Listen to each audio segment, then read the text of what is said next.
আসসালামু আলাইকুম ওয়া রাহমাতুল্লাহ। এই যে দেখো, তোমাদেরকে বলতেছি, মানে লজ্জা পাওয়ার কোনো কিচ্ছুই নেই, ঠিক আছে? সত্যি করে বলবা, তুমি কি কোরআন শরীফ পড়তে পারো?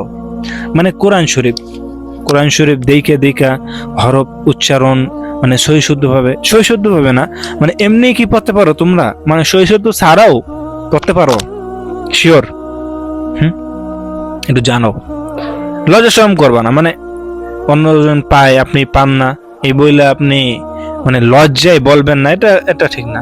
মানে আপনি সাহস করে বলেন আপনি কি পারেন। আর যারা পারো না, তোমরা নিয়ত করে ফেলো যে মানে তাড়াতাড়ি যেন কোরআন শরীফটা পড়তে মানে পড়া শুরু করে দাও, ঠিক আছে? যেমনি হোক কোরআন শরীফটা পড়া শিখো। আর কে কে কোরআন শরীফ পড়তে পারো জানাও, জানাও, আমি দেখতে চাই কত মানুষ কোরআন শরীফ পড়তে পারে। আল্লাহ তাআলার কোরআন, আল্লাহ তাআলার বাণী কত মানুষ পড়তে পারে জানাও, আমি দেখবো ইনশাল্লাহ। জানো কি পারো না?